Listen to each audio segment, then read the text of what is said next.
episode number 64 of BlackMenCarpool. I'm your host, Black Wax. I got my driver in the cabin, Zay. What it do? What's going on, Zay? Chilling, man. What's up? Man, it's all good.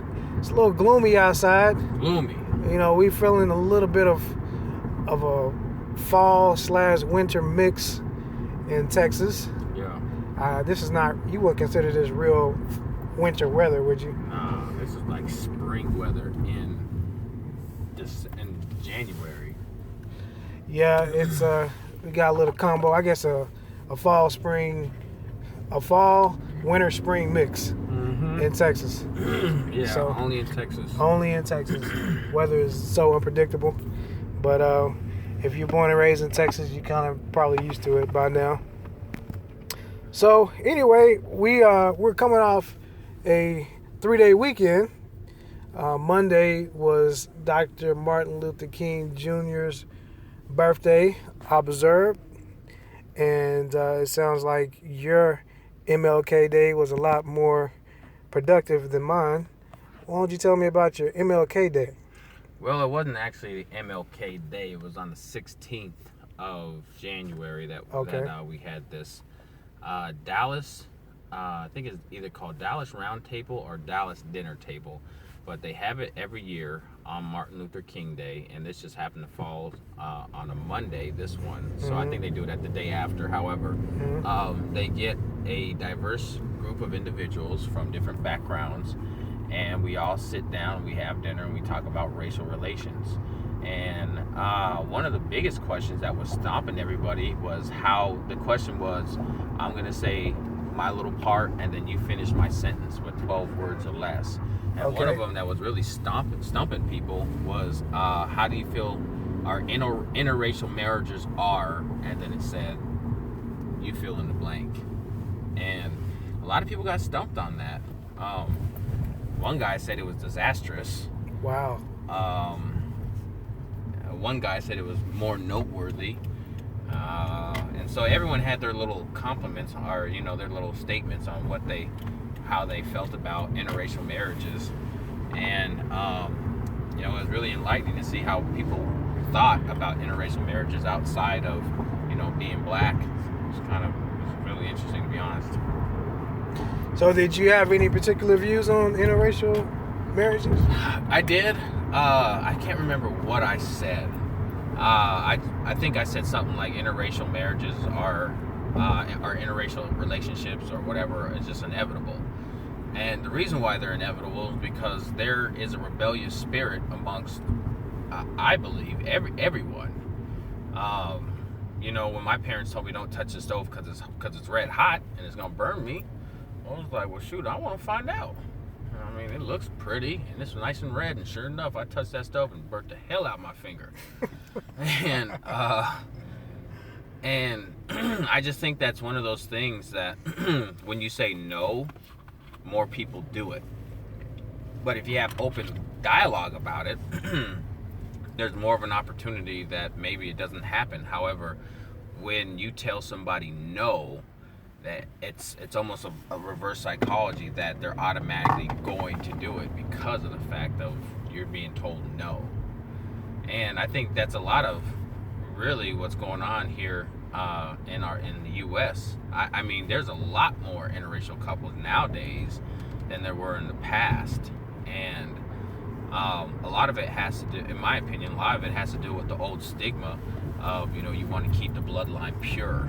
And mostly white folks and black folks. I can't lie. I think there's always someone in the races that wants their kid or their daughter or their son to only marry within their race.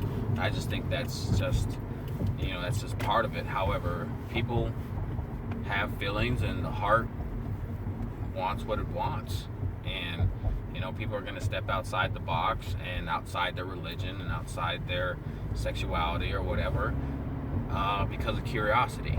And once they figure out that this is actually better than what I'm used to, then they actually end up having kids and get married. So it was very interesting to have those discussions amongst gay people, Caucasians, immigrants, and I think that was it. Yep. Very interesting. Very interesting. I guess I can throw in my 2 cents on interracial relationships. I never really had an issue with interracial relationships if they were done under, I guess, the right circumstances. Well, I'm not going to say the right circumstances, but with the right heart in mind, with the right intentions in mind. That's what I wanted to say. Yeah. Because you can, as a young man, you've been a teenager, young adult, just as I have. Men don't always have the best intentions, whether she's black, white, Hispanic, Asian, Yep. and and that's a fact. Sometimes women as well. So I have friends who are in a I can't talk today.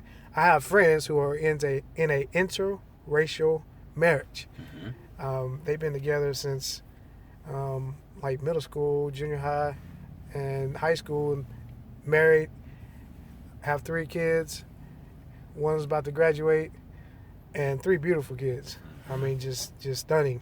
And their relationship is definitely God-centered and bathed in love. I think he's crazy about her more now than he was when, when they first, got together. Awesome. Yeah, and a very good friend of mine from back home, who I'm referencing, and I remember him saying on multiple occasions, "Man, I prayed for her." So his intentions were always pure when it came, to his wife.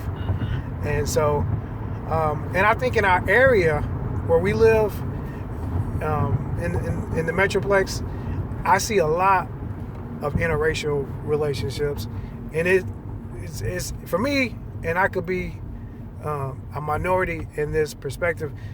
It's just kind of common, and at the end of the day, it don't bother me one bit. I don't even give much credence to it as thinking that it's negative or something. It's if it's done with the right intentions, I'm cool with it. Now it's easy to say that until you start looking at your own children, because just as you said, if someone tells you not to touch the stove, you want to touch it out of curiosity. Yeah. But someone's embedding in young people's mind or older people's mind, I don't want you to date outside of your race. So I haven't really given much thought to that. I would never tell my children, you can only date black people. But I don't know if I don't know if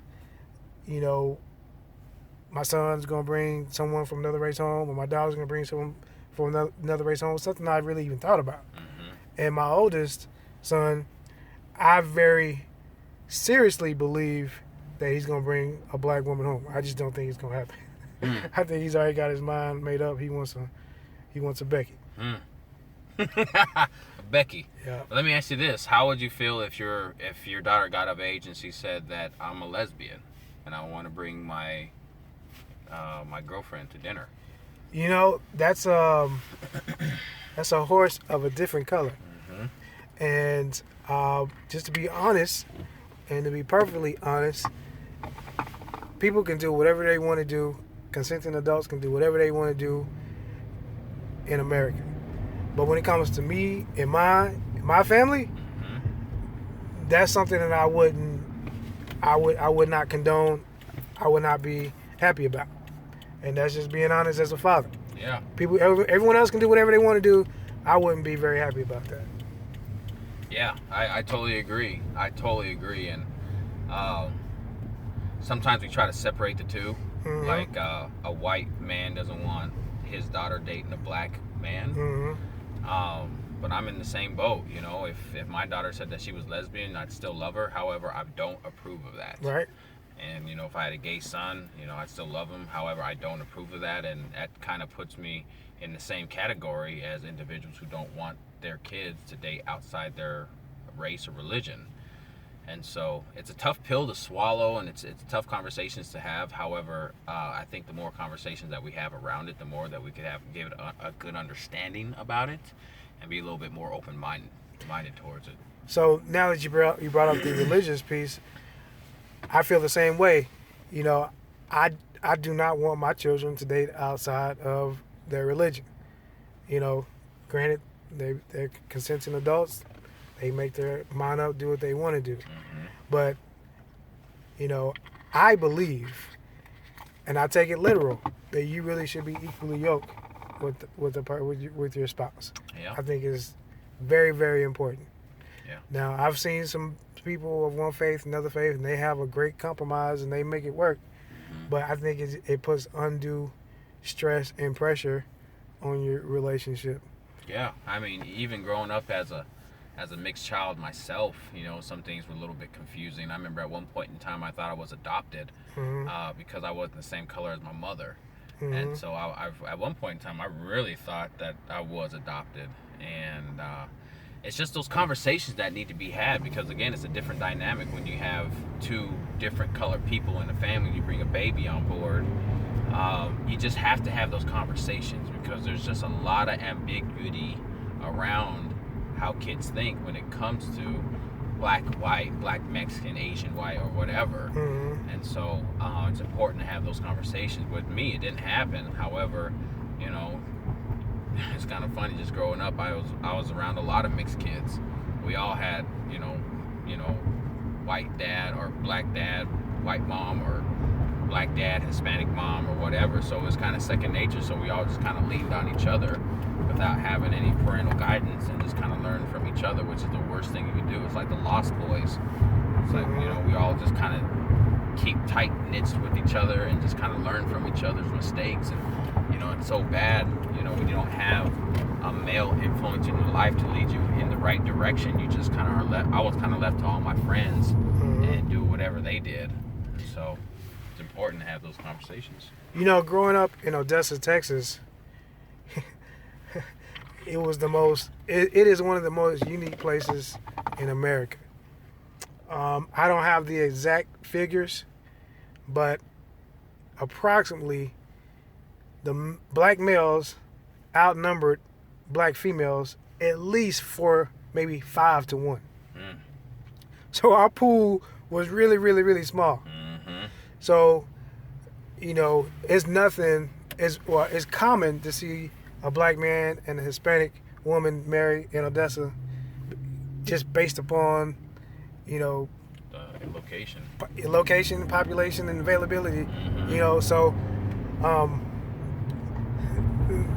that's another reason where I come from, where it's not a big deal, because, you know, every brother I know don't want to be by himself, don't want to be lonely. Yep. You're gonna find somebody, you know, to be with, and there's a plethora of Hispanic girls in Odessa, Texas, and even you can see it, you know, when I go down there and you know, take pictures for graduations. Mm-hmm. You can just see it's like, you know, the girls in general, the Hispanic girls outnumber the black girls at least 20 to 30 to 1.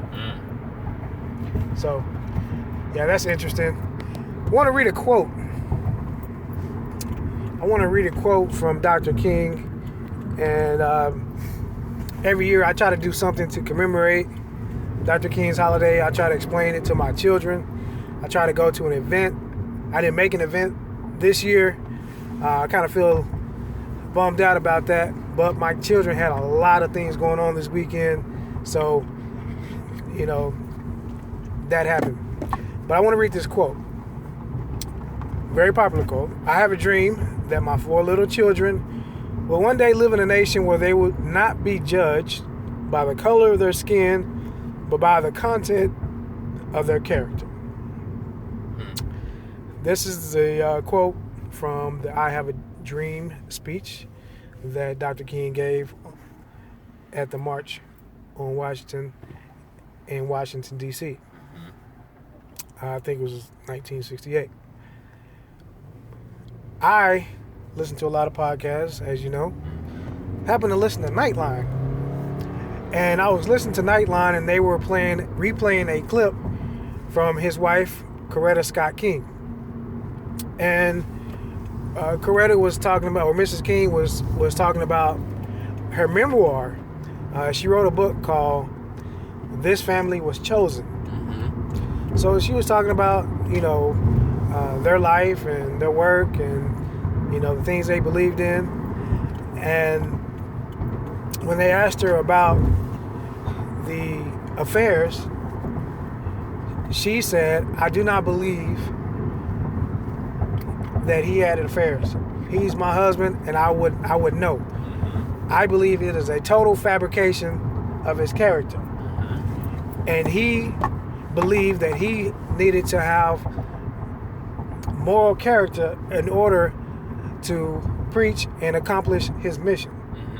So I don't believe it. That lit a fire within me, because when I was in high school, that it started spreading that Dr. King had all these, adulterous relationships. And I was saddened to hear that, and I thought at that time that it was true. Now I'm starting to second guess it, and I'm starting to not believe it. And I'm going straight to the horse's mouth, Dr. King's wife, and if she don't believe it, then I'm gonna stand by her and say I don't believe it either. Because what touched me so strong was she's like, I know my husband. If he did it, I would know. And women, they have this sixth sense, this intuition that the average guy don't have. I mean, we can hide things for a while, but some women who are really, really in tune with their husbands, they know. And in the movie, I forgot the name of it, but it was for Dr. Martin Luther King. Selma. Yeah, in Selma, they talked about how he did have the extramarital affair because the FBI had sent a message over to his wife, and it had him moaning in the background or somebody breathing real hard, and she was like, I know that's not you. I know that's not what you sound like. I know exactly what you sound like. But she was like, however, who is she? And she knew, again, according to the movie, she knew that he was cheating or sleeping around. And that's when that conversation happened, was when whoever was trying to frame him, the FBI or CIA, whoever was really trying to stop the movement, they had that fabricated call, and she listened to it, but she knew that wasn't him on that call. However, she did know that there was some other tail lurking around, and that's when she addressed it.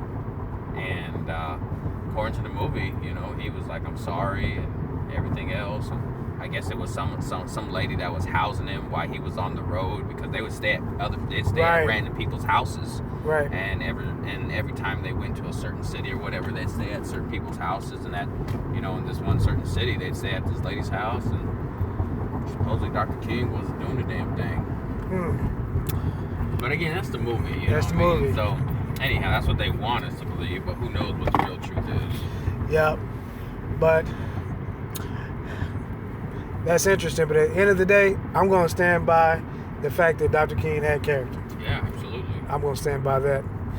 So let's go to the next topic. In a couple of days, President-elect Donald Trump is going to have his inauguration. Yep. And right before his inauguration, he's found another feud. Uh-oh. This time he found a feud with John Lewis, who we all know marched with Dr. King. He was a part of SNCC, and he was arrested over 40 times. He got his skull fractured fighting for civil rights. And his complaint is he doesn't feel like, Trump's presidency is legitimate. He felt like the Russians played a huge part in swaying this nomination, and he doesn't think it's legitimate. So Trump fired back and said, oh, John Lewis, he's all talk, no action. He needs to focus on this district. His district is full of crime and disarray, and, it's no good. So that lit a fire in lots and lots of Americans who consider John Lewis to be a hero. You know, he's a congressman. He's 77 years old. He's been representing his district for many years, and he's been fighting, and he's done a lot of good, not just in the community, but for our country. And so he's offended a lot of people.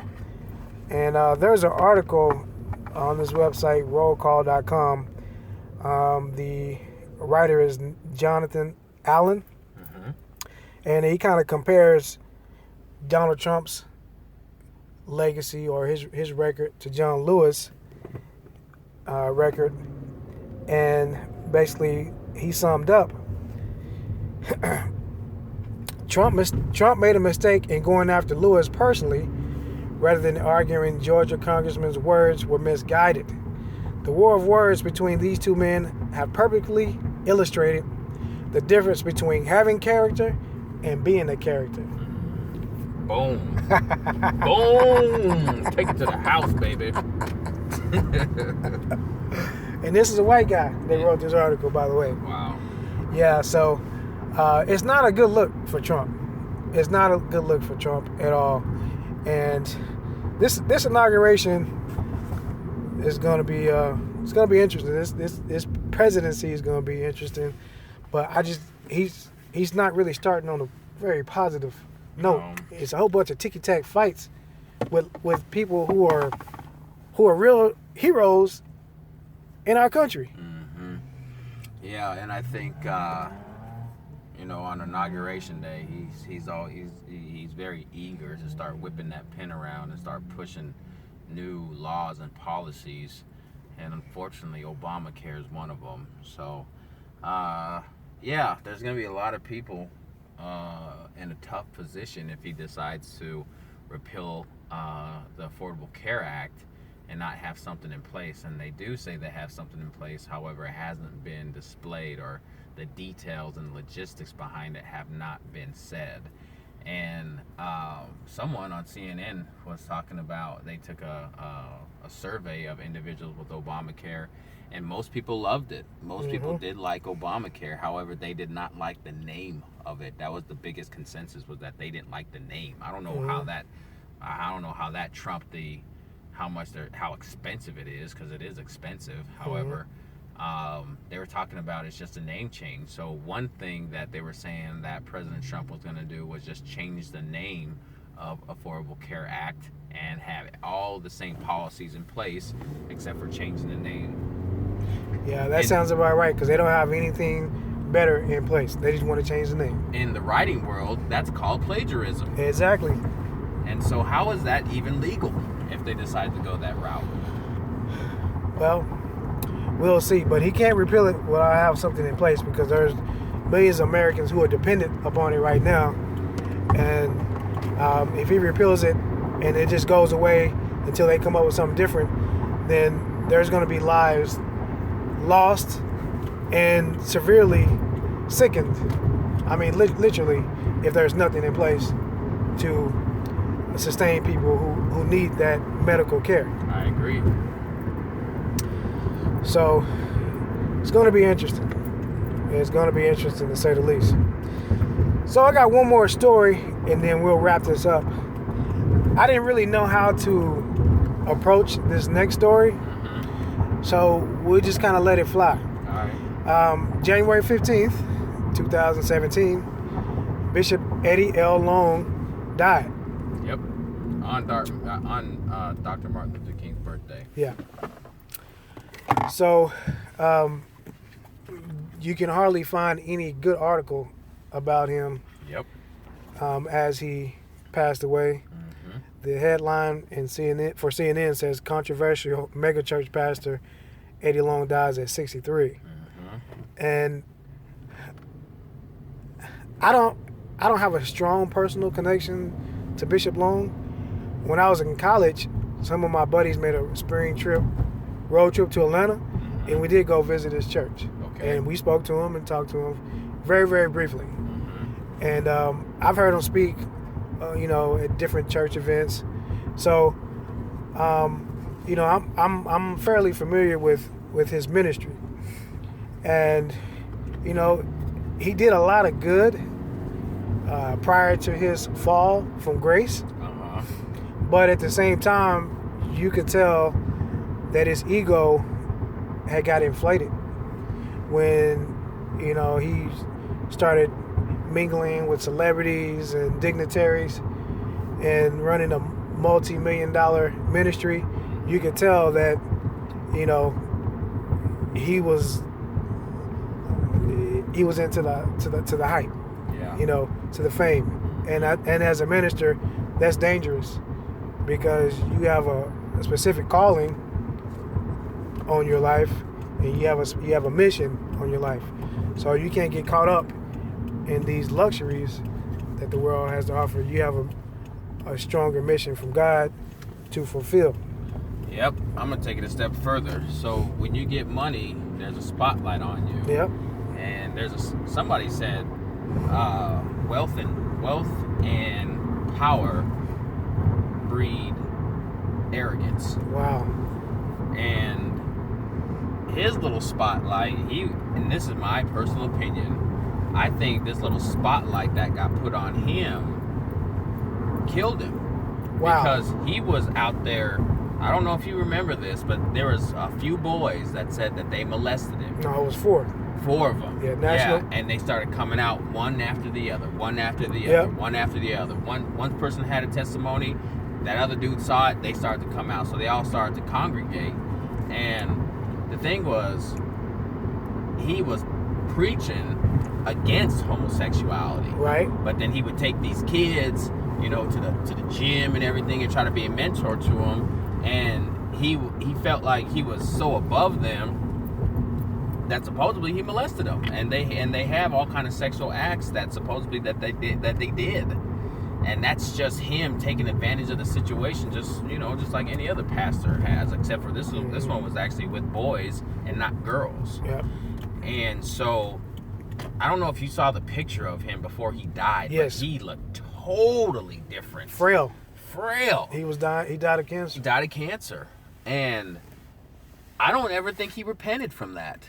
Wow. I don't think he repented and publicly announced that, hey, I have a problem. Yes, I did this. Yes, I pastored against this, and I did it, and I'm a hypocrite, and I'm not perfect. However, I'm coming out and I'm saying it because I know what could happen. And the inevitable did happen. He ended up getting cancer, and he did it to protect his money. Wow. He did it to protect his congregation, which is in turn was feeding his money, that was feeding his ego, that was feeding the trips to the gym and his cell phone bill and everything else. And so he tried to cover that up, and it ate his ass up alive. And now he caught cancer, and I think he was very stressed out before he died, going through chemo or whatever. Some people say he died of HIV. But in my opinion, he paid off those kids to keep it on the hush. He act like I don't know if he ever addressed it in any of his messages that he was pastoring about. But look at him now. This is what happens. It's such a sad story. It's just like it's almost as sad as Bill Cosby. Gosh. And this is what happens when you give in to these urges and you try to cover them up, and you're doing bad. Every time he did something like this, he probably felt terrible about himself and walked away and was like, it's all good, it's all right. And when you're appointed to a pastor of a church, and you take that oath under God, and you're preaching the word of Jesus, there's something about that really does hold you accountable. Holds you to a higher standard. It holds you to a higher standard, and when you mess up that higher standard, something happens to these people. I've seen it a number of different times. I know of a pastor who messed around and had an affair, and he lost his voice for a year, and he ended up getting throat cancer. You bring judgment on yourself. And it's not. And I guess what I'm trying to say is, if it was you or I that did it, the consequences may not be as dire. But because he is pastoring to hundreds of people a day, a month, whatever, and he's doing this, and he's done this, God's like, you're not appointed to be here right now, so I need to discipline you. And he lost it, and he lost his voice. So he had to get in a whole bunch of different pastors to come to his church to preach while he was recovering and repenting. And now he's back at full-fledged. However, that was the consequence that he had to go through in order for him to get back up to par. And unfortunately, I think he came out and in a roundabout way, he told the congregation what happened. There's a couple different messages where he kind of hints at it. When he says, my first sexual experience that I had was not with my wife or whatever. And he kind of talks about it briefly. But I don't think Pastor Eddie Long did that. I think, personally, I'm not sure if he addressed it with the congregation. I'm not sure if it was still going on. However, this was the sad ending to someone who could have had a great legacy. Wow. Great commentary. I didn't know how I was going to approach that topic, but I think you hit the nail on the head for that one. Wow.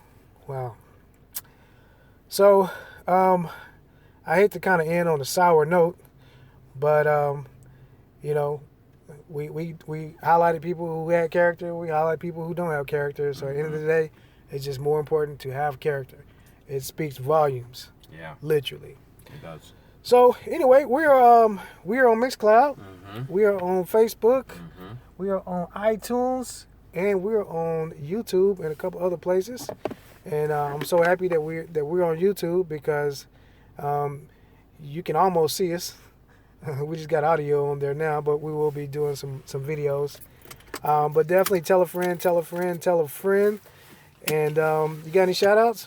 Man, I want to give a shout out to the Cowboys. I think they had a good run. I think that they have a solid team for next year. And they gave a hell of a fight on Sunday when they played. And there's nothing to hang their heads on. And I think they did good for the past seasons that they had in the past with Romo. And I just think I just take my hat off to them. Good job, fellas. Yeah, I got to echo that sentiment. They had a great season. They worked hard. They played hard. But, man, I'd say that Aaron Rodgers is a bad man. Bad man. Should be illegal. Should be illegal. All right, this has been BlackMenCarpool, Black Wax, and Zay. Peace.